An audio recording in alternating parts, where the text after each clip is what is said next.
don't know. They figured it out, but there's usually 2 or 3 people on that one at the same time, and then like one guy messing with the levels. Okay. So yeah, I don't know exactly how they're doing it, but I think that board like records the audio directly to an SD card or something. But I don't know. So Like I think there's like 1,000 different ways to do it, and you just need a good mic and to speak closely to it, and that's about it. Yeah, true.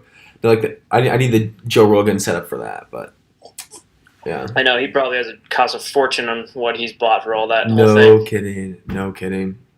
Crazy. I'm bummed I missed you last week in LA. I ended up staying for almost another week. Oh, did you really? Yeah, it was super fun. Some of my friends came down from Minnesota and they rented a place there, so we had Oh, we had wow. we had a good Yeah. time.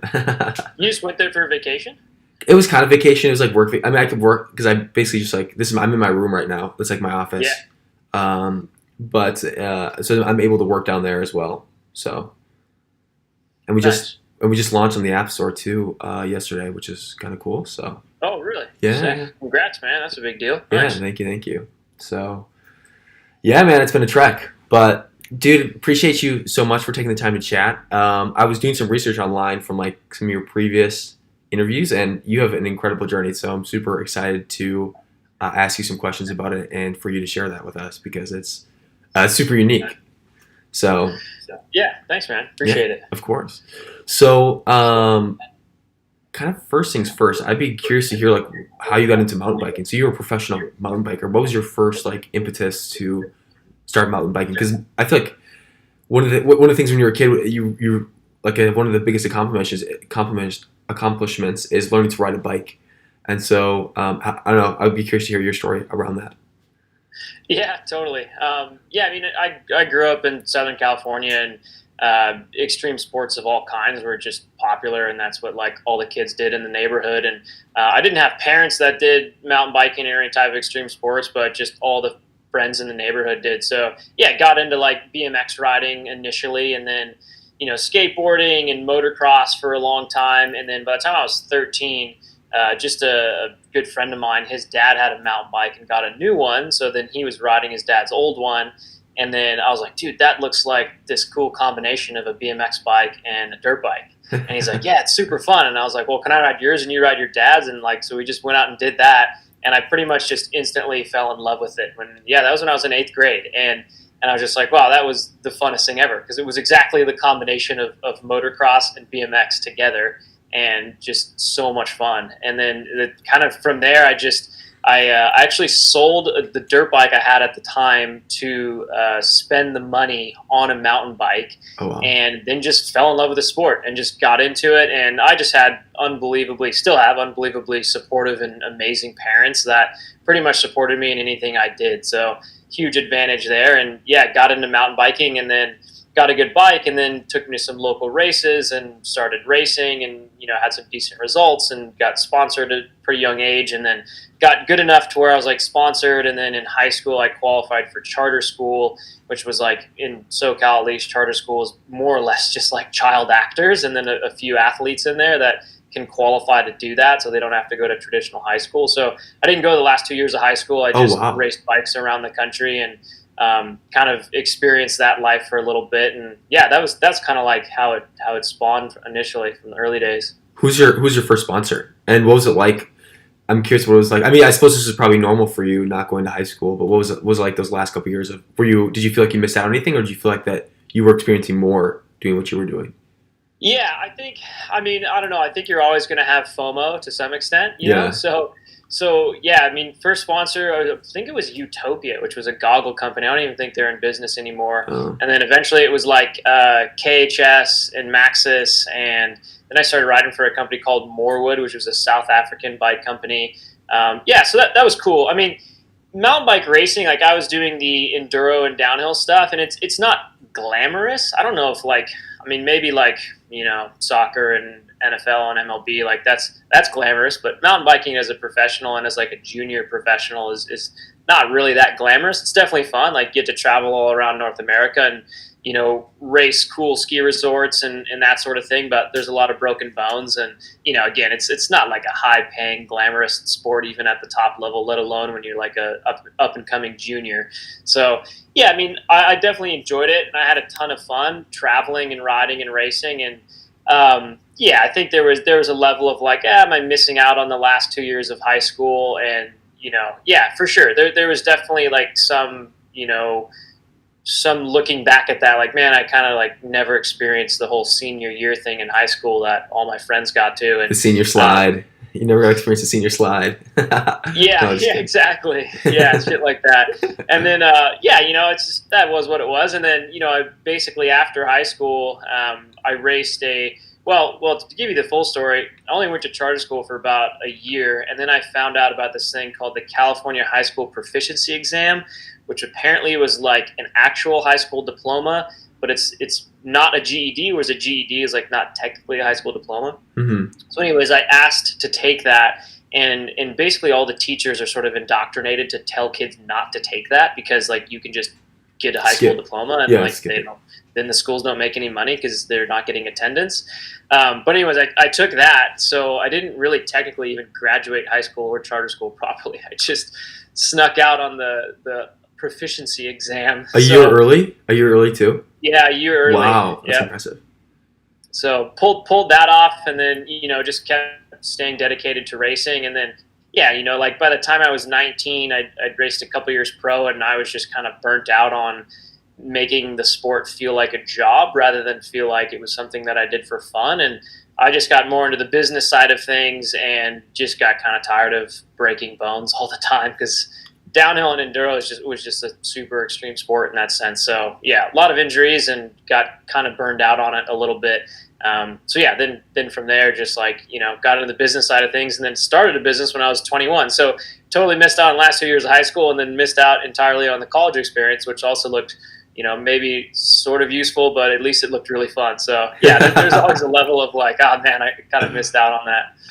I think you nailed that right on the head on the college part. I never graduated either. I dropped out when I was 19. But I definitely feel you on the FOMO part. Yeah. What was it like racing? So you said the enduro, and then can't remember the other one, the downhill. Downhill. So is that like where you do like backflips and stuff, or is that just like the quickest person to the bottom of the hill, basically? Yeah, so downhill mountain bike racing is actually very similar to downhill ski racing, right? Oh, which I think a lot okay. of people understand just because it's in the Olympics. So yeah, downhill mountain bike racing is like a single track course. There's just tons of rocks and jumps, and it's pretty high speed. And it's even on the same mountains. It's like you do it at ski resorts in the summertime. So you take the ski lift up, and then it's just a single rider time trial, one run, top to bottom, who has the fastest time. So. It's still like pretty well. I mean, there's the whole. It's much large. It's a much bigger sport in Europe. UCI is like the sanctioning body of the whole thing, and cross country mountain biking is in the Olympics, but downhill has historically not been. And I'm not sure if it's going to get petitioned to be in this time or not. But yeah, I don't know. BMX and cross country is, but downhill's not. But yeah, downhill mountain biking is just like kind of downhill ski racing. So yeah, very high speed, very dangerous. There's no tricks or anything involved because it's not like a freestyle competition. It's just a straight time trial sort of thing. So yeah, super fun, but also very dangerous. Yeah, that is kind of sweet. So as you were getting burned out, what was your transition like? Like, did you kind of realize that your time as an athlete was kind of winding down and you were getting more into the business side of things? Like, did you realize that maybe this wasn't what you wanted to do, or like, what was that transition? What was your headspace like then? Yeah, that's a good question, because like as a kid, I was kind of caught up in like, that's all I really knew was just racing bikes and having fun on bikes and traveling and all that sort of stuff, and kind of saw that as a career path. But I also always thought, it's funny because actually I dated a girl in high school, or like in the high school age for a couple years, and her dad was actually a cool guy, and he would always pressure me. He's like, well, what are you going to do if this racing career doesn't work out, or you break your leg or whatever? So I always thought about that, and I worked at local shops, sort of, especially one in particular called Michael's Bicycles, which is just a local shop to me as a kid. Mm-hmm. And so I loved like working in the industry. Like I really enjoyed the mechanics side of it. I really enjoyed the sales side of it. So I liked that. So I always thought like, yeah, if racing doesn't work out, I'll just get a job in the industry because I love and enjoy the industry. And yeah, by the time I was getting sort of burnt out, and it was also a combination too of like, I was at a level where I was like pretty good nationally, like top 10 nationally, but I probably wasn't good enough to like really excel on the World Cup stage. Maybe not, I don't know, but I never really took it far enough. Mm-hmm. So yeah, headspace wise, I definitely got to a point where, I just felt like the sport, the racing, what I was doing. Whereas in the earlier years, it was show up. It was a new location. It was awesome. It was like memorize this track, ride as fast as you can.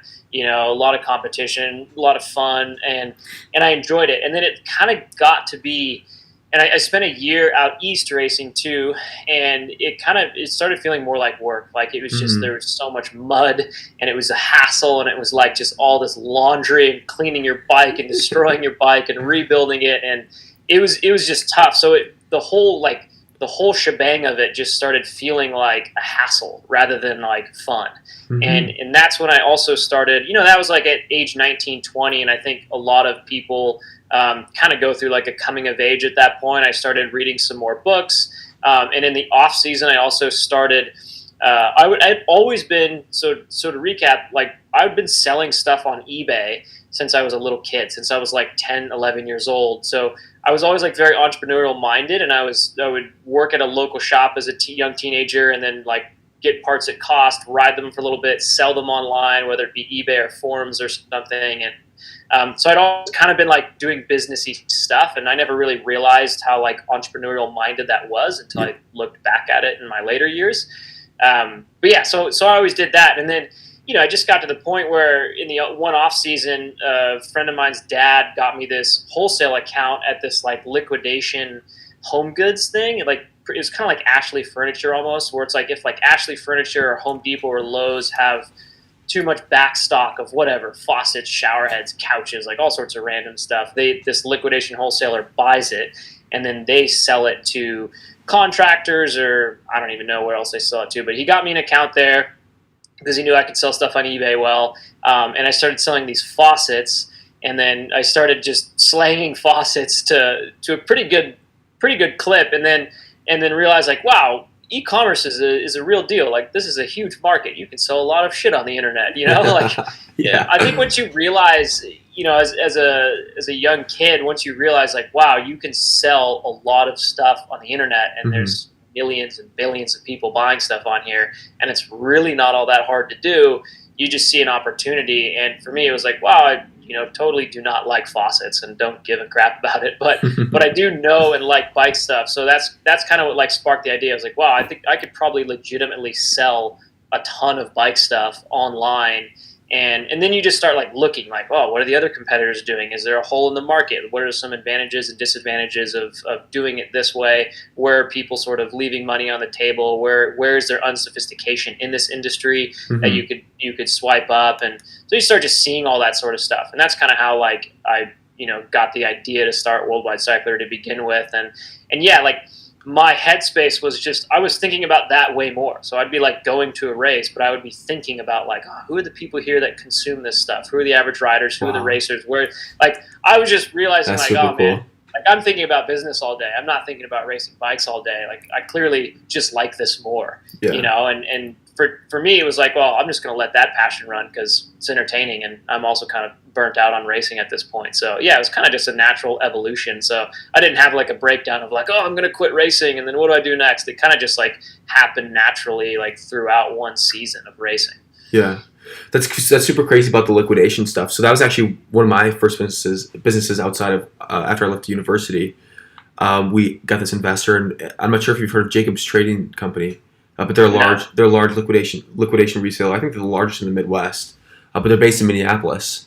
And so we would get liquidated inventory from them, whether it was like just a bunch of random shit, basically from like Amazon, Target, and all these random stores.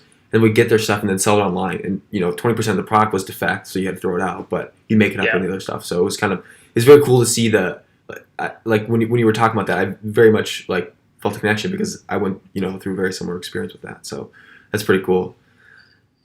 Yeah, that's right. I know it's fun to like just sell stuff on the internet for the first time, and then especially once you get to like even a somewhat small scale but larger than just like a hobby, and you're like, oh wow, this is like a real thing. You Yeah. can make money doing this, Totally.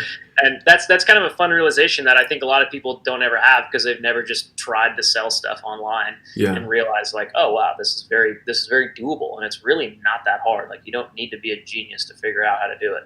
Yeah. Well, that's coming from a genius, so you know. But yeah, so so when you first started selling, that was kind of your lead into Worldwide Cyclery. What was the opportunity that you realized? I know you kind of touched on it briefly, but maybe going more in depth to the opportunity that you saw to kind of take over the market, like you guys have done. Yeah. Yeah, absolutely. So the way it evolved, it was like once I kind of realized, wow, there's real scale, and it's just like there's validity to this idea of selling things on the internet. Then I started really researching the bicycle industry in specific, because like that's what I knew and enjoyed and had the most knowledge about. And thought, man, if I'm going to try to build an e-commerce business, I would love it to be in that industry because I know it and love it. So I just started doing research. So I spent a year literally just planning. So I spent a year still working at that same local shop, and as I worked there, that was like a really great mom and pop shop, super nice owners, and the owner's like, it's like owner operated. They do a great job at their business, but they're not like full of business acumen, and they're not trying to take over the world per se. They just want to have like a good local small business, which is totally cool. Mm-hmm. And they're older, so they were certainly not interested in selling stuff on the internet like I was. But I asked the owner there when I worked there. I said, hey, I think I could sell a lot of stuff online. Do you have any interest in this? Blah blah blah. And he's like, nah, but you can totally do it, and you're welcome to buy stuff from our wholesale accounts and sell it on your own time. Oh, and wow. I was like, oh, thanks. So like that was it was a huge win, right? Huge Yeah. win. So I would work there throughout the day, and then I would buy stuff from their wholesale accounts just on my own credit card. Then I would go home after work and I would post that stuff on eBay and forums and whatever, and then I would sell it. And so I spent a year doing that. I spent a year like just testing the waters, like really understanding what the hell's going on, who buys this stuff, how do you ship it, what countries buy this sort of stuff, what states buy this, who are the key distributors that I need to work with, the key brands that matter, what are the barriers to entry to the whole thing. Like, is really just learning the industry. Mm-hmm. And that's where I think, everyone's in some type of industry. Like we all work in some type of industry. The more you can learn it, the more that gives you the ability to see opportunities. I mean, shoot, you're a spitting example of that, right? Like Totally. you learned the gym industry after you saw a huge opportunity and charged ahead with that. So Absolutely. yeah, so same exact thing. I learned the industry. I better understood sort of the flow of product, who the distributors were, all of that sort of stuff, and spent a year just studying, researching, thinking, and then finally like dove in and said, all right, like, because the key barrier to entry for me was you had to have a physical retail store in order to get accounts with all these brands and wholesalers.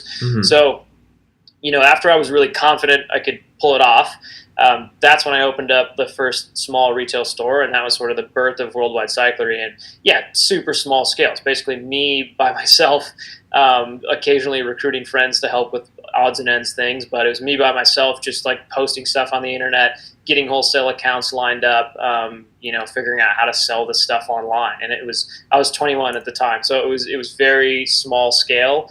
And the opportunities I saw like throughout that year of research really were, it was a couple things, right? It was marketing, and it was customer support, and just overall sophistication, right? So like the landscape in 2011 of like e-commerce bike stuff, mountain bike stuff in particular, there was a ton of unsophisticated people, meaning that like, yeah, they had websites, but they were kind of crappy websites, or yeah, there was stuff on eBay, but like the pictures weren't very good, the descriptions were pretty poor, there was no clarity on like how it would ship, how quickly you would get it. There wasn't any like valuable help, like, because there's a lot of technical products, and it's like, well, how does this fit, how does this work, like why should I buy this one over that one? There was like a ton of like lack of that in general. No like proper marketing, no good branding, no good marketing from any of these companies. Like there were some staples that were around, but they were pretty much just around because they were like the only people that sold it, right? So like when you Googled stuff, you would just end up buying it from them because they were it wasn't very many of them, and they were just unsophisticated because they just didn't have much competition at the time. So to me, it was like, well, there's a huge opportunity. We can just operate more sophisticated, operate with better marketing, operate with just much better everything, customer support, branding, clarity on shipping times, like all the stuff that now is much more commonplace in our industry and e-commerce in general. But Mm-hmm. even 10 years ago or 9 years ago, it wasn't, right? 9 years ago, 9 years ago, most people were still afraid of like, oh, I don't want to put my credit card on a website, Yeah. like, Mm-hmm. so it's changed a ton. So yeah, those were sort of the opportunities that I saw, and the ones that obviously initially starting the business really made sure to focus on, to just make sure we had some type of competitive advantage and some type of like differentiation against the competitors already in the market. So yeah, it was just kind of like an analysis of what was going on and where the best time would be spent to execute and hopefully build something that grew and scaled and would be valuable to the consumers within that industry. I love the story when you're when you have your first shop and it's basically just you in there. Like, I don't know, like it's just to me it's so inspirational because like you saw what this could become, you saw the opportunity, and you're just kind of like you're reaching out in the unknown and you're just going for it, right? And you don't know if it's gonna Yeah. work. You have this hunch, and I don't know. I just think that the spirit of that is just beautiful. So I really do. I love that story. That's Yeah, super thanks, cool. man. I mean, it was fun. I mean, it certainly was. It was so weird because to me, like, yeah, it was a total risk and all that sort of stuff. But I don't know. I never felt that it was super risky, and especially because I spent so much time researching, understanding, and planning. And I guess not so much time. I mean, a year. That seems like a long. It seemed like a long time then. And then I just had backup plans out the wazoo, right? So like that building, the lease on it was $1,500 a month, and my plan was if it failed and it really just wasn't working. I was renting a room at the time just with some other dudes in a house, and it's typical stuff you do in your early 20s. And I was like, well, I'll just sleep in my truck if this doesn't work out, so I don't have to pay my rent, and then I'll just work at this other job and just pay the lease from this other job. Like I had all this backup plan sorted out, like in case it all failed. So Yeah. it wasn't like I just went into it with like guns blazing, full confidence. To some extent, like I knew what I was doing, but to a large extent, I also didn't know what I was doing, Yeah. or didn't know if it was going to work. But I knew that, like, at the end of the day, like it's just money, right? And it's Hmm. like if it doesn't work, I'll just work this other job to pay the lease off until the lease expires after 12 months, and then I'm back to square one and whatever. So I don't know. To me, it was like just a fun, worthy risk worth taking, and I certainly did not realize how big it would get over the following 5, 8 years. I just kind of thought, oh, I hopefully can make it work and be successful and not have to work for someone else. And, my goal then was like, I'm going to like sell X amount of stuff and like hopefully make like 60 grand a year. I was like really pumped on like just doing that. Like Yeah. I didn't even think about like, where it could go, what it could end up being, like how many people it could end up impacting, how many employees we'd have, or like the revenue would eventually. I didn't know any of that. And when I started it too, like I dead serious did not even know what a P&L or a balance sheet was. Like I didn't even Wow. know. I just like was like just doing shit on like I pretty much invented a balance sheet on a spreadsheet, and I called it a total capital minus debt, and then like later realized like, oh yeah, this is like basically I just like invented a balance sheet, which has been around for a million years and just general business accounting, but I didn't know, and so I just Yeah. learned all that shit along the way. So Yeah. yeah, no excuses for anyone. It's like, oh, I really need to learn business before I start it. Like, nah, you could still start it and just wing it, and learn as you go. So Well, I feel like you're so much more open to like maybe being in that non-expert state to be like a neophyte, like you're super new. But most people, for whatever reason, they're not willing to do that, right? They're for fear of like how they'll look from other people or if they fail. And like for example, you talking about like you sleeping in your car as your backup plan. Like most people would not be willing to go that far. You know what I mean? So I think yeah, that I think that's why I don't know. I mean, that's why entrepreneurs I think are valued as they are in societies because they're willing to do and go to places that most people aren't, which is kind of interesting. But yeah, that's true. Yeah, that's a good point. Yeah, I mean, for me, it was like I don't know. I just I didn't really care too much about what other people were thinking about what I was totally. doing, because frankly, most of them didn't understand it. Most of the people that like locally and friends and all that sort of stuff, like they didn't even understand what the hell professional mountain biking was or if that was even a real thing. So I was like, what, I was kind of used to it at that point. Like, oh, that's what I was trying to do. And people were like, you can make money racing mountain bikes. And I was like, yeah, it's like sort of a career. And I was like, I don't know, at that point I was like, whatever, like no one, I don't really care to explain myself. I'm just going to go try this shit and see if it works. Damn. And I mean, man, at that age too, like everyone else that I knew was just getting hammered drunk, 4 nights a week in college partying. So like those friends were all checked out doing their thing. And I was like, yeah, I'm just going to try and start this like online bike shop and see what happens. Yeah.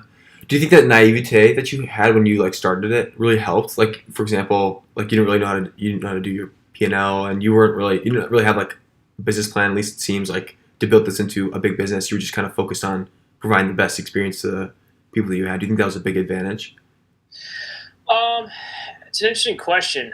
I don't know if it was necessarily an advantage. I think like now if I were to do it over again, I would just come into it with a lot more knowledge and business acumen from the start. Yeah.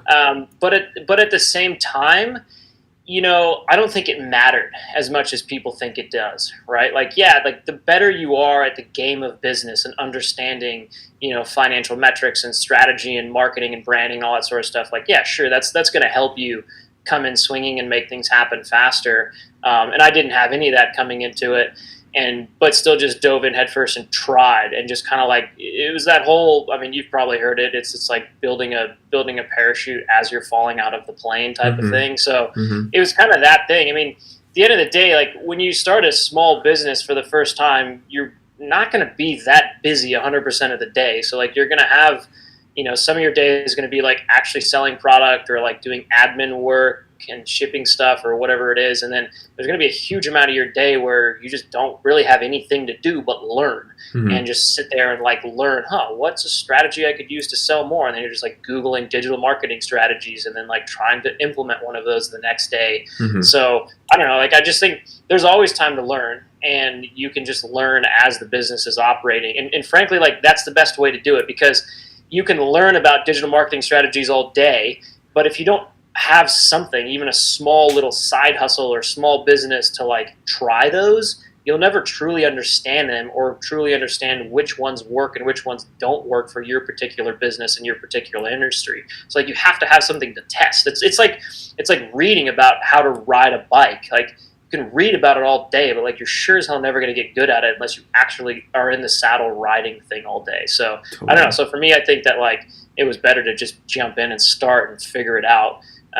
And yeah, I mean, I wouldn't say it was an advantage, but I wouldn't say it was a disadvantage either. Yeah, I totally agree with that. And even I feel like at times I'm guilty of that too, like where I'll read about something and I won't necessarily act on it. And even though I have the platform to, I feel like that's something that I could continually get better at, is just like acting on things that I learn about. So yeah, that's a tough one. I mean, that's a huge thing, is like constantly learning and then actually like implementing that knowledge and testing stuff. I think that's another key thing that a lot of people sort of miss out on in life, and especially in business. Yeah, because otherwise you forget about it. Like you just kind of goes to the back burner and then goes away. Because there's a lot of things that I've spent, because like you do have a lot of time on your hands. A lot of things that I've spent learning over the past year. I think like some of it I've actually forgotten. It's been really, it could be useful things at certain times. So that's moving forward. That's definitely something I know personally I need to work at. So, but yeah, so you started Worldwide Cyclery. What was the first couple of years of growth like for Worldwide Cyclery? I mean, you just had the one location. What did it look like at year 1, year 2, year 3? Like, what was that progression like? Yeah, so it was pretty small. Year 1 was kind of a lot about building infrastructure, and what I mean by infrastructure, I mean like just figuring out general things like how are we going to ship things, just like the stupidest small, like every little detail matters, right? It's like, well, what envelopes are we going to use? What boxes are we going to use? Where are we going to source those things? What about tape guns? Like, what post office are we going to go to? We're going to use USPS, FedEx, UPS, like, I don't know, all that like little sort of fundamental foundational stuff. Like we did a lot of that in the first year. And then it was like, just like scrappy, like posting stuff on, eBay and forums and whatever, and sorting that out. And then also it was like getting all those wholesale accounts. It was like just trying, because a lot of the people that I talked to were just not convinced. They're just like, oh, this is like a little podunk retail store. Like, we're not going to give you a wholesale account. So like, wow. I did a lot of begging and pleading and explaining and, like asking these wholesalers and brands to just like take a chance on me. Can you go in more depth than that? What was that like? Because I think that's something that a lot of startups struggle with, right? Is getting the people to trust them, especially some of the bigger players. Yeah. That was hard. I mean, it was like that was probably the most nerve wracking and intense thing that I did within that first year was just like contact these people, and especially getting no's, right. And it was like fuck, what do I do? Like I like because there was a couple key distributors that I more or less knew like if I can't get this account open, this is over. Like this is not going to work. Like I have to have this open. Because then it would open up all this different access, and then they would send their sort of like it's called an outside rep to your store to like physically inspect it and meet you and stuff before they'd open you up. And for me it was like they'd never seen anything like this. Like one, it was like a totally dinky little store, but it was also just one young kid sitting in there, and like I look young to begin with, so at being 21 I probably looked like I was 15. So like that made it even harder. But yeah, just trying to think strategically about, well, how am I going to create a relationship with this person and make them believe in me, because that's really all you need to do, right? Like they obviously want to sell product and want to open up new accounts. Like it's in their best interest to do that, but at the same time they don't want to open an account that is going to rack up some money on terms and then not pay them, or an account that's going to be more of a hassle than it's worth and just barely spend any money with them and be a thorn in their side for 10 years. Like so they're being cautious to open those accounts even though it's in their best interest to open new ones. So so to me it was like, well, how do I think strategically about like explain my story and what I'm trying to do, and then just like hoping these people take a chance. And a lot of it, frankly, was just candidly asking. Like I would just tell them what I'm doing, what I'm trying to do, why I thought it was going to work, and then they would still look at me with like this blank stare with no answer, and then I would just legitimately look them right in the eye and be like, just please open my account, like, oh my like gosh. Just please, like just please, Yeah. just open this account. I promise you I won't bother you, like understanding their business too, right? Like I promise I won't cause a problem. We won't do terms. We'll buy credit card only, so you have no financial risk tied up in this thing. We won't hassle your customer support internally. We'll do minimal returns, if any. Like I just like understood sort of their worries, and I tried to like settle all those down to where it was just like really no risk for them. They're like, well, this guy looked me in the eye and like more or less begged, and he promised that he wouldn't, screw us out of cash. Like he's going to buy credit card only. He's not going to do any returns. Like I would just tell these people this stuff, like handshake agreements type of things, and just ask as candidly as I could. Yeah. And that's pretty much how I did it. And I got everyone I wanted except for one. One of them, a woman came by to like look at the store, and I wasn't there for some reason in the middle of the day, which wasn't good. But then I like kept following up, and then she just like basically ghosted me. And I saw her at Interbike, which is like the big international bike show. Well, it's actually now dead, but it was a big thing historically. Oh, yeah. I saw her at Interbike like that year, and I like went up to her and like I asked her, I was like, why did you stop replying to my emails? Like I've been trying to get a hold of you for 6 months, blah, blah, blah. And she's just like completely disrespectful and rude right to my face. Like, oh, I drove by your store and no one was even there, and it's a little podunk shop. Like, we're not opening an account like you. Like, just totally rude. And I was just like, well, that's that. Like, that lady is totally rude. Like, why don't, there wasn't too much else I could do. Like, she was just like unnecessarily like aggressive and mean for no reason. It was like, well, some people are just like that. Welcome to planet Earth. But that was the only one I didn't get. And then sure enough, like a year later, once we had grown, I went back and she'd been fired. What do you know? Thank gosh, you're like that. Yeah. I was like, oh, you fired her. Oh, that's funny, because I totally thought she deserved to burn in hell. Anyways, but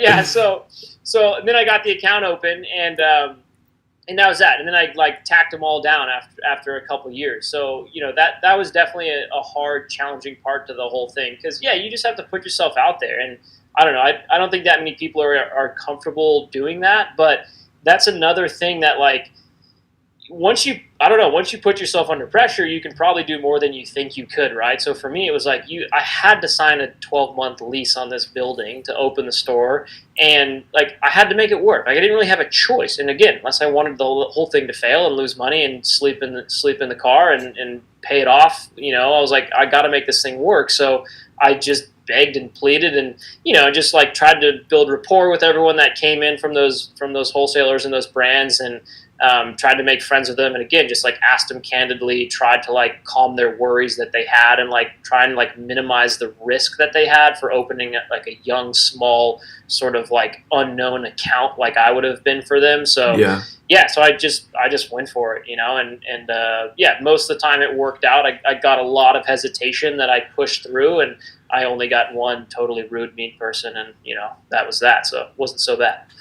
I'm glad you shared that, because I feel like I'm kind of at that stage right now, like where my accounts are the different studios and gyms that we're going to try and sell them on our service. So it's interesting to hear your story on that.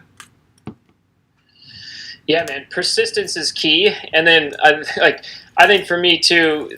I'm just a super organized person, so I'm just good at following up. So like I would just constantly follow up and be a squeaky wheel, but I would try, like obviously I needed something from these people, right? So I didn't want to be an annoying person. I didn't want to be like annoyingly pestering, but rather I would like be this guy that was like, every time you heard from me, I was nice. I was just totally kind and respectful, and like, tried to make friends with you and like built rapport.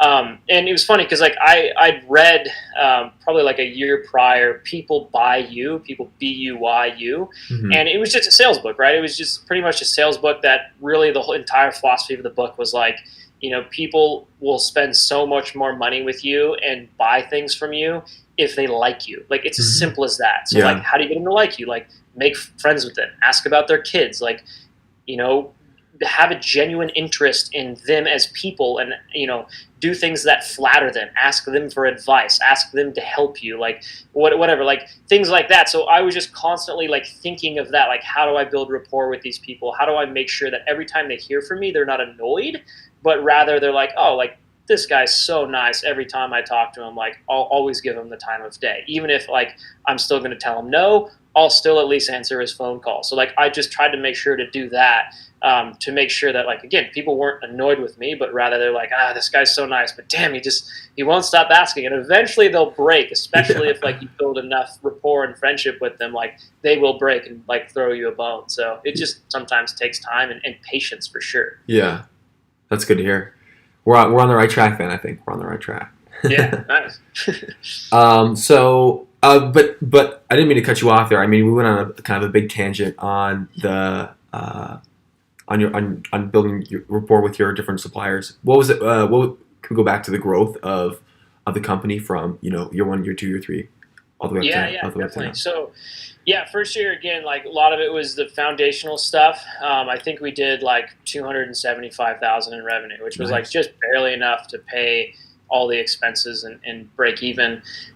Year 2, we did like $750,000, which we made a little profit on, paid back. Well, another key part here too was my mom gave me $20,000. Well, did not give me, loaned me $20,000 at 10% simple interest to start the initial business, right? To like fund the thing. I also got my dad to co-sign on the lease for that building, because like, one, I didn't really have too much money. I had a little bit from racing and from the faucet shenanigans I did the year prior. But so my mom gave me the $20,000 at 10% simple interest. My dad co-signed on the building, because no one's going to lease even a small building to a 21-year-old kid with no credit history and no job. So that's how I got the building, and then got enough money to like buy some initial product to sell. So by year 2, I had I'd paid my mom back entirely, the $2,200. And then we were like debt free, and in our business model, because a lot of it was buying inventory that we could then turn really quickly. It didn't require a ton of capital to scale, because it wasn't like we were needing to manufacture in these large POs. We were just really purchasing from distributors and brands who had stock. So it was a good model for scaling quickly. It was because of that, there's always a give and take. So like the margin that we still currently operate off on is very slim. So it's just different in that sense. But it was able to scale without needing basically any more money than that initial $20,000 loan from my mom to just really start the thing to roll. So paid her back by the end of year 2, and and then the third year in, we moved buildings to double the size, and we went to like a 2,000 square foot building for year 3. and that was the first year we hit like 1.3, and I was like, wow, like this Wow. is actually working. Like we had a few full-time staff, and like it was becoming a real thing. So year three, breaking that million in revenue mark was cool. And then it was like, then it was just like kind of the never ending game of like, well, this is super fun. This is working. We're having a good time. We're like bringing value to the industry. What else can we do? Like, how can we scale this? How can we continue to make it be fun and operate efficiently and, be of value to people and mountain bikers, throughout the globe. And so, yeah, then we just kept pushing on it and trying like different things and building out sort of our tech stack, just using a bunch of different SaaS products all linked together to have good, effective like inventory management and offer certain products that we could sell and blah, blah, blah, and just do different merchandising. And so, yeah, so like that was kind of how the first years, then spiraled into, by year like 4, it was very different, right? Like there was a handful of people full time, and it was kind of on the path to growing a lot more and getting more sophisticated and becoming less of like a dinky small business at that point. So yeah, that's how like the first few years went. Dang. And now you're just a kid in the sandbox playing, right? Like you have the company's growing, like things are going really great, and you just kind of I would imagine like it's still pretty hard, but it's probably more fun now, I would think. Yeah, it is. And I mean, I think that was like to me, one of the biggest advantages is I never really saw it. Like, sure, there was a ton of hours and work ethic involved in getting it there, so I don't mean to downplay that, but I didn't really feel it like that because to me, I just enjoyed the game of business. I just thought it was so fun, Mm-hmm. and I also just enjoyed the industry, right? Like I knew what products I was selling. I liked the products that I was selling. The people that I hired were also into the industry and easy to relate to. So yeah, so it was just the whole thing was fun, like yeah, there was like some stressful times here and there, but I really don't have like there's plenty of other entrepreneurs that have much more like rags to riches or horror stories as they scaled their business, but I really don't have those. Like yeah, there was a lot of hours and effort and thought and intentional focus that went into the whole thing, but at the same time, like we were just having fun, and the whole process was fun. And to me, like that, I just felt that was a huge advantage because like it was, I thought about business while I was in the shower because like I liked it. It was fun. It was enjoyable. It was like this crazy, challenging puzzle piece of a fun game that I just liked to play every day. So it certainly never felt like a quote unquote grind. It never felt like I was pushing a rock up a hill. Like it just felt like competing. It was just fun. It was just a game that was enjoyable to play and just kept chugging away at it. Dang, that's the best mentality to have going into it. Like I remember back to my competing days when you're really in love with it, enjoy it. And I think it's something I'm more getting into now. I think for whatever reason, when I started this, it maybe wasn't so much that the case, but I think now more so it is. Where it's much more of the competing mentality, like the same feeling that I get when I was running, like where you get up, you're just so excited to get to work and to build. And I think it comes as the company grows, I think it becomes more clear and I think more fun. Yeah, I agree, man. Yeah, it totally does. I mean, I think like you can look at any stressful situation that way, right? Like, is this overwhelming and daunting and just like weight on my shoulders, or is this just like a fun challenge that like I can conquer ambitiously with a smile on my face? Like, those are two very different mentalities and perspectives, and one of them's a lot more enjoyable way to live life than the other. You're 100% right. Yeah. So what's next then for Worldwide Cyclery? What's the next mountain that you guys are looking to cycle up? Yeah, so so where we're at now, we're close to 50 people now. Wow, we that's still have a very location in California. It's a lot larger now. We have a location in Reno, Nevada, and then one also in Pennsylvania. And they're all spread out mostly as retail stores, but also for logistics reasons. So it's changed a ton. It's grown a lot, and now we've done a lot of media, and we've seen sort of the value and the fun of YouTube and Instagram and like really capturing our audience and the enthusiastic high-end mountain bike sort of demographic and what that rider likes and enjoys, and we've just had a lot of fun with that, and like we're enjoying like our brand like kind of resonates with the word fun a lot, and it should, because it's the mountain bike industry, right? So like you shouldn't take yourself too seriously. Like nobody needs a $10,000 mountain bike, but they sure are really fun to ride. So yeah, we joke around a lot on social media and have a ton of fun with that. And like, just, our big thing now is just like supporting mountain bikers having fun. And that's what we sort of do every day. And we're enjoying it. That's a good time. And sort of the next thing for us that we're targeting now, and this is kind of a natural evolution for any like retailer that gets to a certain scale, they start realizing the disadvantages of selling other people's products, retailing other people's products, and wanting to own their own. So that's kind of the route we're going.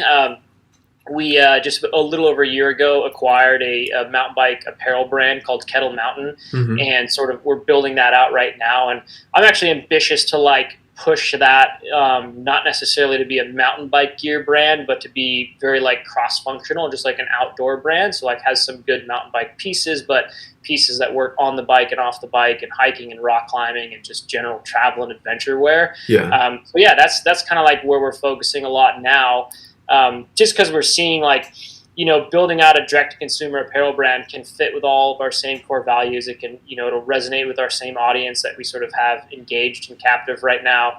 And it'll just be, another fun thing to do that will be more vertically integrated, because like we'll actually control the supply chain and control, the pricing and who sells it and all of that sort of stuff. So yeah, so we're sort of evolving into that route of just like starting to build out our own brands on top of running like, the sort of media outlet that we have now and the retail outlet that we have now. So yeah, continuing to just like grow and evolve the whole thing, and just constantly look at, what are the strengths, opportunities, weaknesses, and threats in this business, right? Like, how do we mitigate all of those weaknesses and threats moving forward? And like, how do we adjust our strategy to make sure in 5 years we're in an incredibly healthy place, and remain, just focused on what actually works, and gaining more control of our business in general and how sustainable it can be. And that's a big part of that. It's just like being more vertical, right? Yeah. Like controlling your destiny more by owning the brands that you sell rather than just retailing other people's product. Totally, like the Amazon of the cycle world, right? I've seen that's the kind of vibes I'm getting. Yeah, a little bit. I mean, Amazon did the same thing, right? I mean, I think honestly, the more you dig into like any retailer, they all do it, right? Like they all get to a certain size and scale, right. Like Target, yeah, Walmart. and then they all start doing, and some do it differently, right? Amazon's an interesting case. Like you look at like pharmacies, right? Like they're going to have their generics, and their house brands.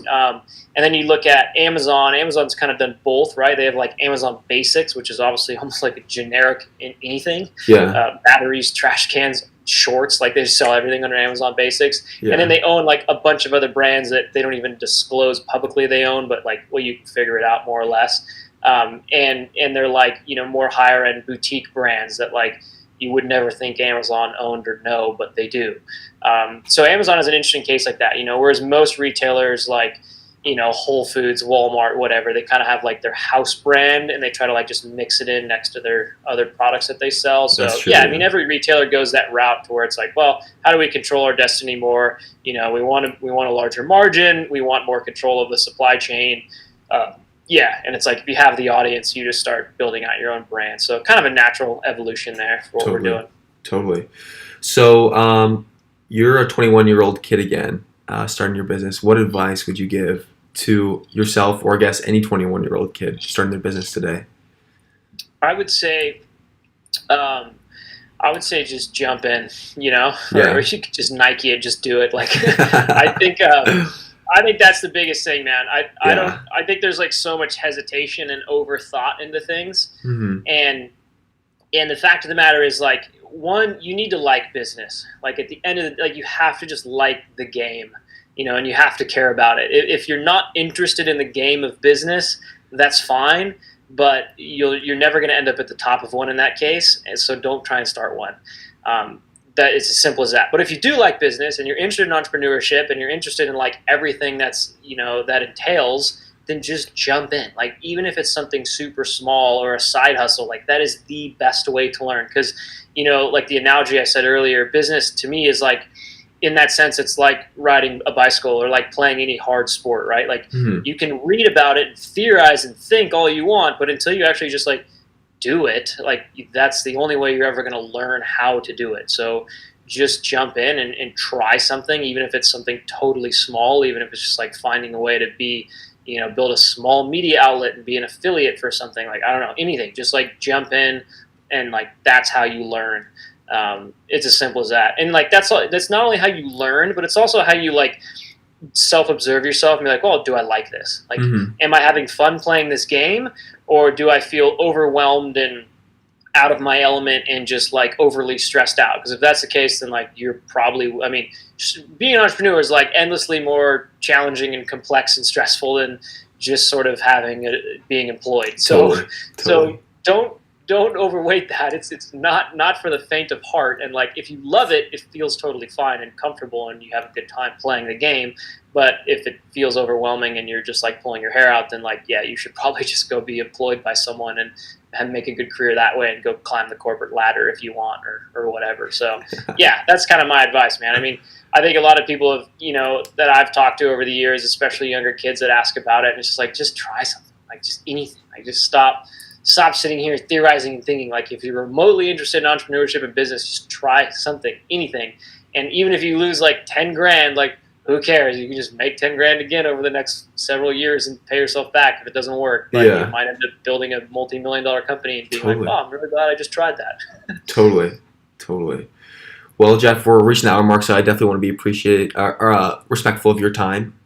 Really appreciate you coming on and sharing your journey. That was so much fun. Super cool to hear like the early days. Honestly, I love hearing the early days of companies because, I mean, because that's kind of where we're at, right? We're in the very early days, and it gives me hope, and I just I find a lot of inspiration from it. So I think a lot of people who listen to this will as well.